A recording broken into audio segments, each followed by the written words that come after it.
Good day, YouTubers. How are you doing? I hope you're doing well. I hope you're doing great. Welcome to my channel, RemTop tutorial. In our class today, we want to treat formation of a quadratic equation. If you are given a root, sometimes the question will be giving you the root of an equation. That is, it's just like they give you the final answer. They will ask you that what is the quadratic equation. They will ask you to take it up. It's as if you're giving the final answer, then they will now want to take you back to the question. Where is the question coming from? So that is the area that I want to treat today. Don't forget to put those things in segments. Just make sure you follow it from where we started the quadratic equation, like that. Before we go to the last aspect, that is quadratic and simultaneous equation. Sometimes the question will be together like that. That will be the last aspect that we are going to treat. So now look at this thing. If you have an equation, okay, if you have the root of an equation and you want to get a quadratic equation, look at this thing now. We have, if an equation can be formed, if the truths are given so that the root of the equation can be alpha and beta. So if you have the root to be alpha and beta, then you can form the equation with that one. That is either, let's follow what we have here,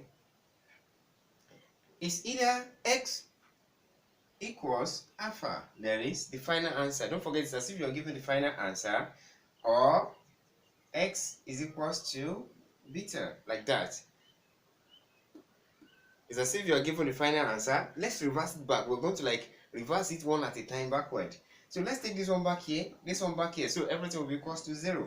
So that is, we're going to have x minus alpha equals to 0, or x minus beta equals to 0. We started reversing it one at a time like that. Do you get it now? Then that one will now give us what? We put the 2 in the bracket now. X minus alpha, then x minus beta. Everything will be equals to 0. Do you see it now? We just want to derive the general formula first. Then we now go to the equation on that.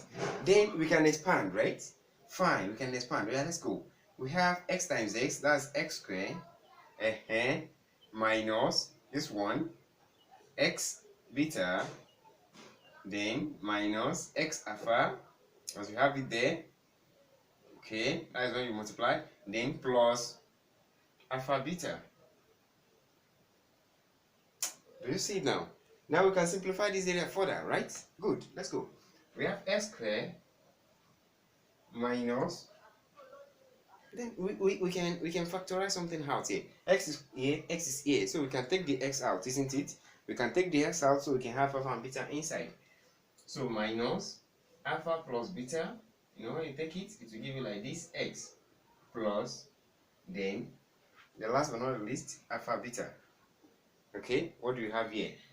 It's alpha and beta. Everything will be equals to 0. Do you see it up to that stage? Let's take it up again from the beginning. If the equation is given like alpha and beta, the final answer, that means the x will be equals to alpha or x will be equals to beta. We take it backward. Take this one here. You have this one is equals to 0. That's minus now. X minus beta is equals to 0. Then we put this one in the bracket, then we equate the 2 to 0, just like what we have the root of an equation. We open the brackets now. We have this one, this one, this one, and this one. Okay, it's only this one that carry the second power. Don't forget, that's what makes it a quadratic equation.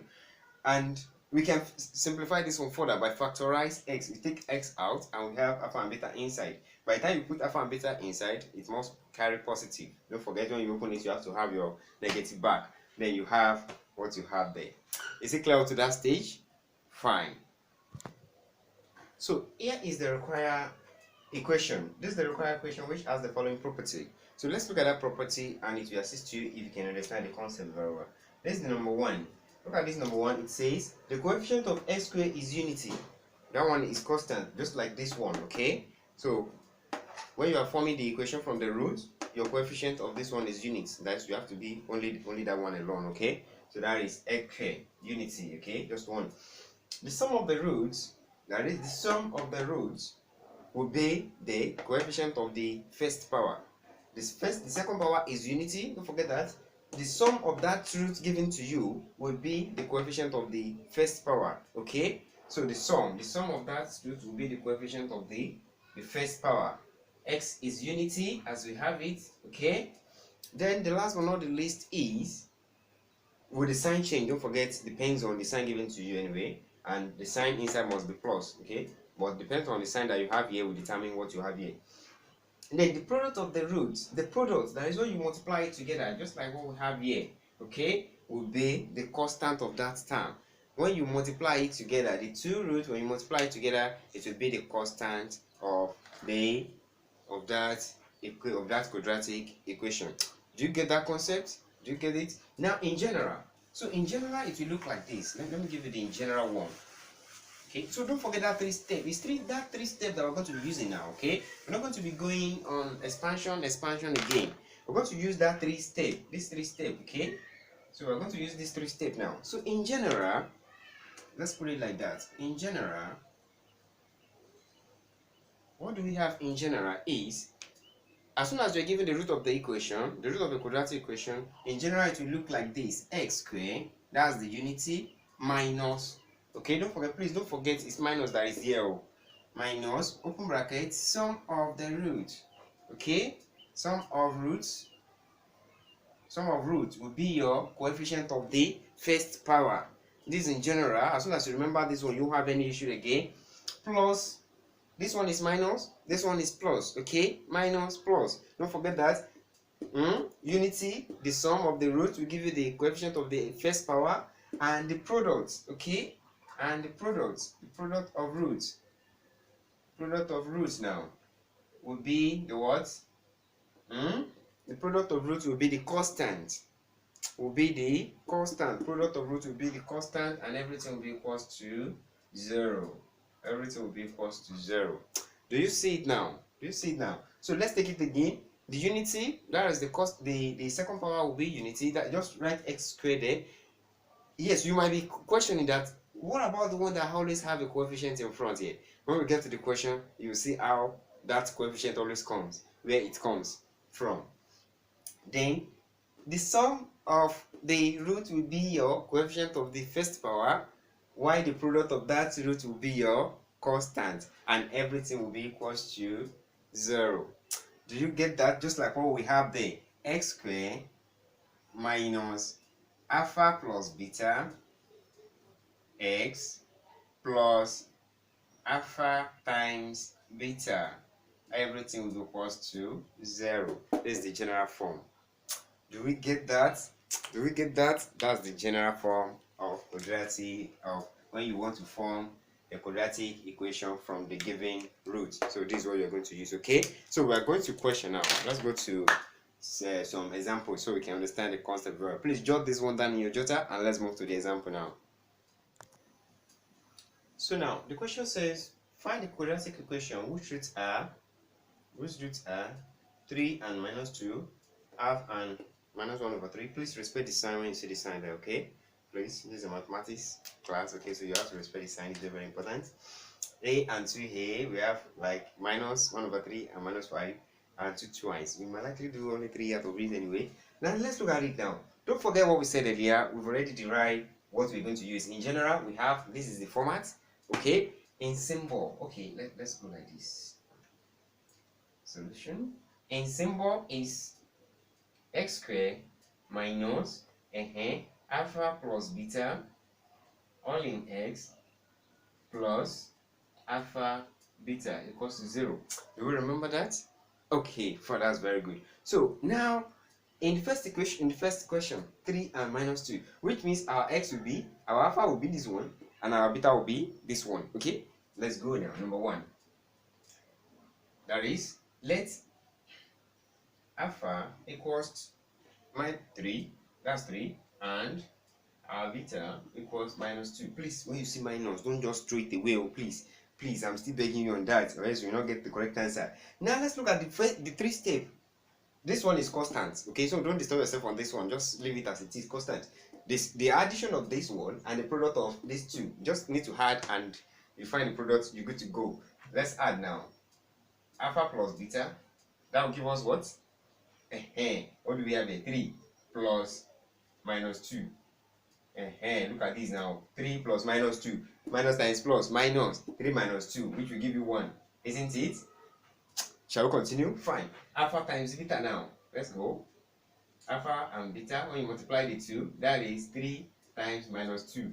That will give us what? Minus 6. Do you see it now? You see that I'm still putting my sign there, so you're not going to miss it. Fine. So we have the sum to be this one and the product to be this one. So the required equation will now be,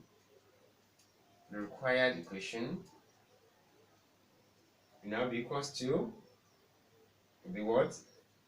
Your x squared, as you have it here, x squared, constant. That one is constant, don't change it. The addition of the two is what? X alone, and it's minus that is there, constant. Put that minus there. Instead of 1, you put only, don't forget, 1x is still x. Okay, don't go and put 1 alone there. Don't forget it's the coefficient. 1 is the coefficient, and that means it's only x that you have there. And the last one is what? Plus. Do you see that I put plus there first though? And then the next one is minus 6, the product. That's equals to 0. Let's recap it. That's it. X minus 6 equals to 0. Do you see the required equation now? Do you see? That's the quadratic equation for these root. Number 2. Let's look at that number 2. Number 2 has a fraction. Okay, I think this one place will contain. I don't know. Let me clean number 1. I'm done with number 1. So I'm cleaning it. I hope you're through with it. Fine. Let's go. Let's clean number 1. Let's move to number 2. So we don't need to be managing the ball. I'm not getting the question. Number 2 says our alpha is what? Alpha is 1 over 2 and beta is minus 3 over 4. Please, minus is very, very important. You have to care for it while you're working. Now the next thing is what? Addition of the two. So we had it together now. Alpha plus beta will now be equals to what? 1 over 2 plus minus 3 over 4. Let's try and simplify that one because of those that will be having issue with it. So this one will give us what? 1 over 2 minus 3 over 4. LCM. You have to go like that, or LCM. And what's the LCM to that? That's 4. Very good. Again, what's the next thing that you're going to do?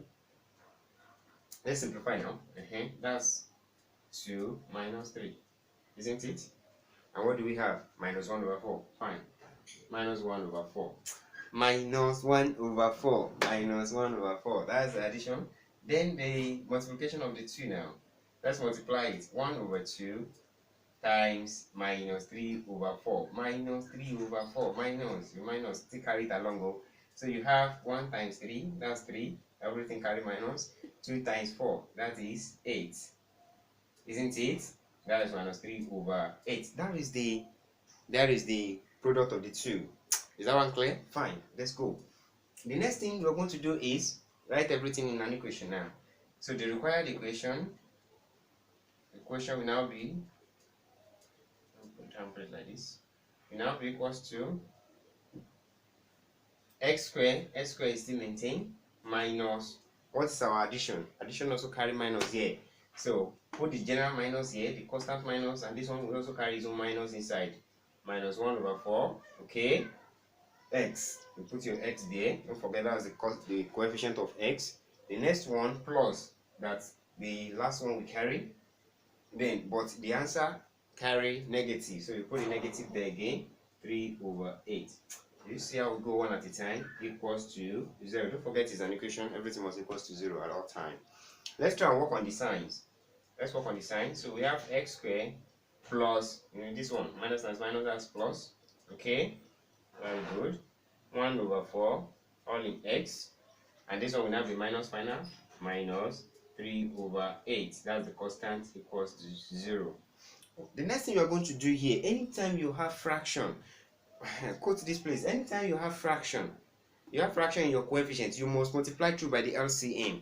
Okay, so you can eradicate the fraction. Okay, you can clear the fraction. To clear the fraction, you multiply through by the LCM. How do we do that? What's the LCM of this one?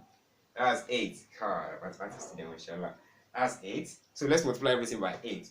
8 times this, we have 8x squared. You see, that's what I'm telling you earlier, that there are some that always have coefficients. You see that one has a coefficient now.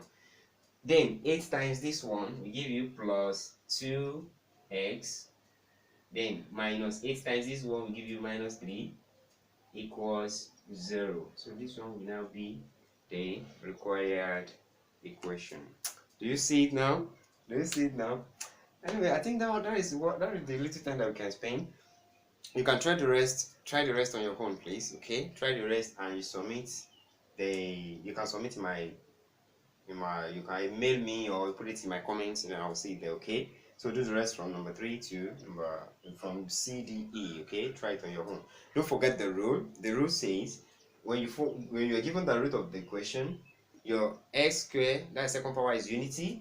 Addition of the root given to you will be your coefficient of the first power, and product of the root given to you will be your constant of that question. Okay, see you in the next class, inshallah. Don't forget to subscribe to my channel and share it with friends and family. We'll see you in the next class. Bye.